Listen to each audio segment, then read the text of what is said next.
Everybody good to go? Yeah. Yep. Okay, stand by. Action! Hello!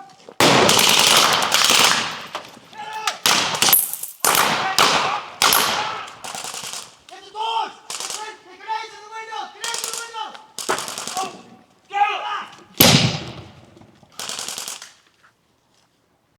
The story is about the liberation of a Dutch town by the Canadian soldiers in 1944.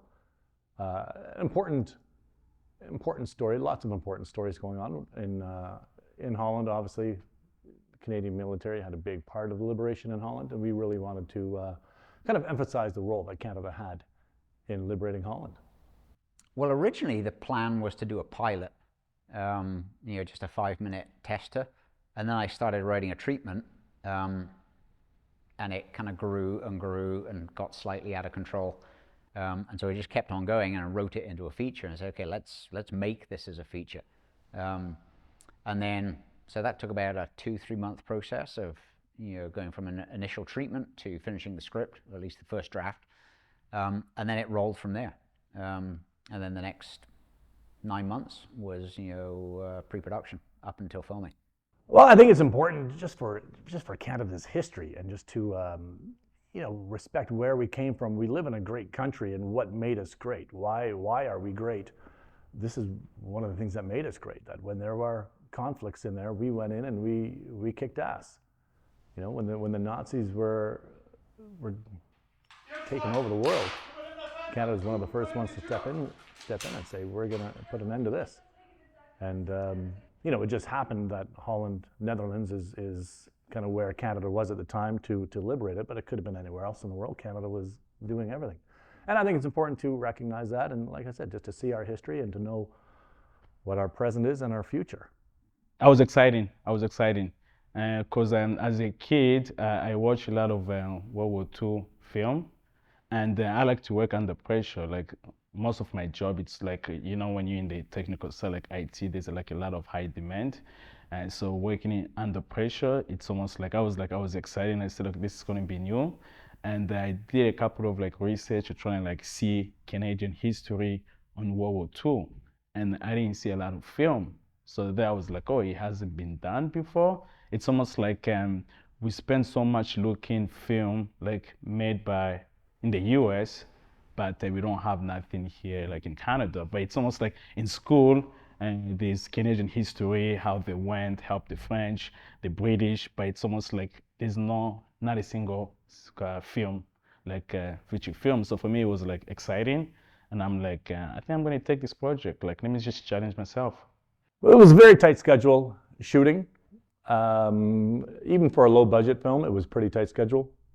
Luckily, we had some great production managers who are retired military, and you could tell because we would be shooting one scene and we would have another scene getting prepped on 100 yards away getting prepped, and these military guys were on it, just making sure that everybody was ready to go. Okay, cut, great, move the camera over here and we're shooting, we're going. So yeah, very precise, very precision oriented. Yeah, I was 6 days. I'm is it for real? Is it crazy? I'm how is he going to do that? I was so confused, and I'm should I do it or not? Because I think it's just going to be crazy insane. And I was does he have the experience? And you keep saying oh, don't worry, I have military background, I do project manager. But I'm 6 days trying to do a feature film. And I remember when I went through the script, it was a lot of dialogue. And then there's action, and then you're trying to make it into a drama. So I was a bit confused. I'm you know what, let's, I didn't have faith on you, but when you mentioned that you have Terry who will be the director, I look him up, I'm okay, he has experience on a film setting, so maybe we're gonna be in good hands. The favorite part for me is the planning. Coming up with a plan, figuring out how to execute it, putting out an execution strategy, and then pressing the button. That's what the Army taught me, is how to make plans.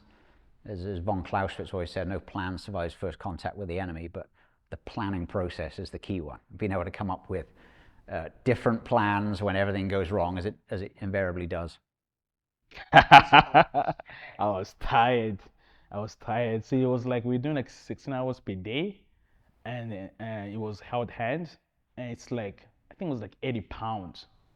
I was tired, and I remember one day we went until 5 a.m.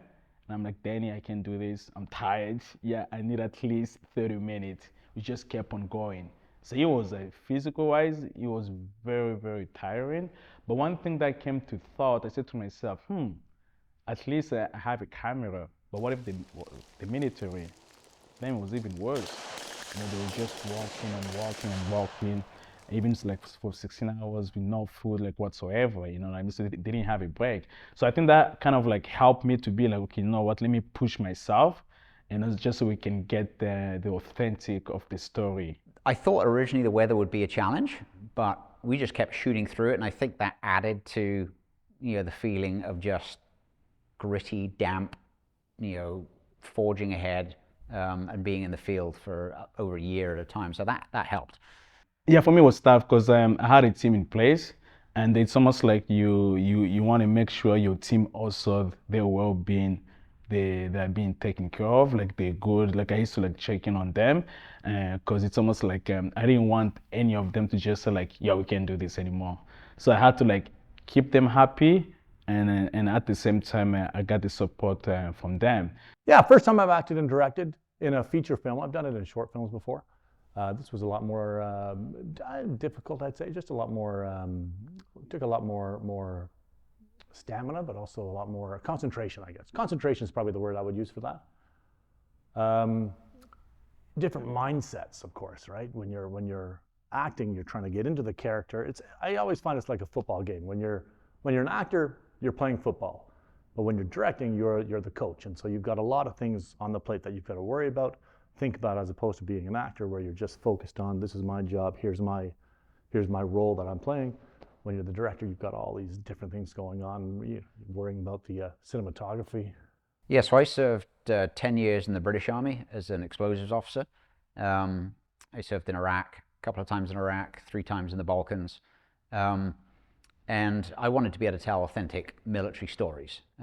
Things that I would recognize in a film as the right way that people talk to each other, how they, make fun of each other, how they have these strange quips, like the platoon sergeant comes out and says that, the RSM would put his stick, which is like a marching stick, through the guy's ears and drive him around the camp like a motorcycle. Well, that's actually a quote from one of my instructors when I was in basic training, at which point you're trying to stand still to attention and not laugh.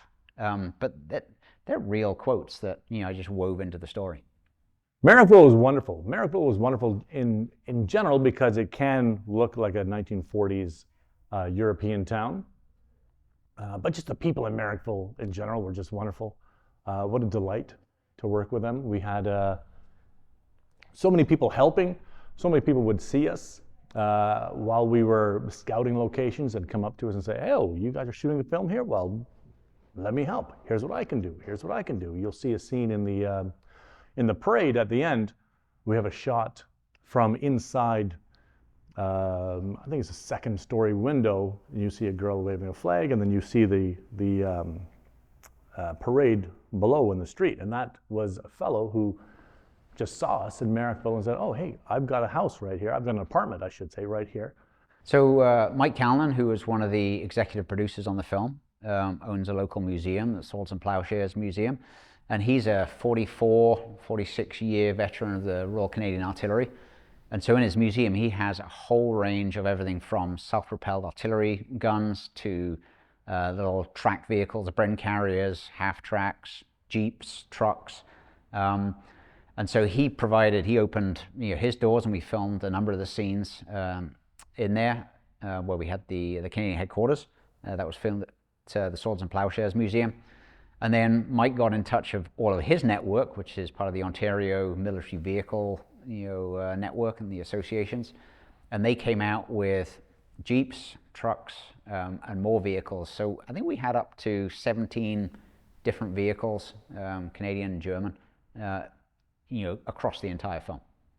Yeah, we really lucked out with 90% of making a good movie is casting, casting. And we really lucked out with some of our actors. Everybody was wonderful, and if you look at these awards that we're winning for the best supporting actor, the best supporting actress, the best lead actor. People are just winning these awards, and well deserved. You get somebody like, I'm going to say Kurtis again because I always talk about Kurtis. Just what a phenomenal actor. That guy could read the phone book, and I would be mesmerized by him. He is, this is a dear to his heart, this film. He came here all the way from Alberta to be in this film, but in Alberta, he is in, anything they shoot in Alberta, he's in the movie because he's just a well-respected actor, but also a sought-after actor. So yeah, we just really lucked out having some great actors in there. Yes, we put out a call for reenactors, locally, and we had people coming as far as 2-3 hours away. Guys who have their own costumes and weapons, and they do this as a hobby. They go to reenactment events, and they are very, very specific about all of the equipment, everything down to the items that go in their pockets. The right kind of razor and cleaning kit for their boots that goes in their pouches. So they brought incredible authenticity to the project. Light. Me, I was more worried about the light. And I remember I kept talking to you. I'm like, Danny, we need light. Then you're like, oh, we're going to be driving. I'm like, but we're going to be driving when it's dark. Like, there's no light there. How are we going to do that? And then I'm like, okay, maybe I might just like every 15 feet, put like each light. Then I'm like, no, it's impossible. If we put the regenerator, it's just going to make so much noise. And then, so what I did is just came with the portable light. Portable light, I think I got like 5 of them. So we can just use small light there and there just to mimic kind of like the moon, just so at least we can see their face and all that. So we use the Sigma, I use the sharp lens. I use that like kind of like for the night, because you need a sharp lens. And also we use the diesel film. That was like kind of like in the daytime. It gives you a bit of I would say vintage look, because I wanted to go for that vintage look a little bit because it takes place like around 1940s of that nature. So we use the Sigma and then also the DC film lens as well. No, I think the important thing for us is to tell not necessarily a verbatim autobiography, true story of a Canadian soldier, but a generic story that our audience will connect with. So we wanted to be able to tell a Canadian story about Canadian Army in the Second World War. And it's probably the first Canadian-made Second World War film about the Canadian Army since about 1943. So we need to tell more of them. It really, I'll tell you what it really makes you think about. It really makes you glad that you're in Canada acting as a soldier as opposed to out there being a soldier, because what a man, you got to be a special person to be able to do that. Just the rain is pouring down and we could say, okay, well, that's it, let's go sit in our cars for an hour and hope this rain goes away. But you realize, man, if I was really out in the field and you got all the bugs eating you and the rain is pouring down and you're freezing, and then on top of that, someone's going to shoot you from outside the woods, you just realize, man, I'm so glad to be living in Canada, playing make-believe as opposed to being out there, because that's a really special person. God bless them. God bless our military. What a tough gig that is.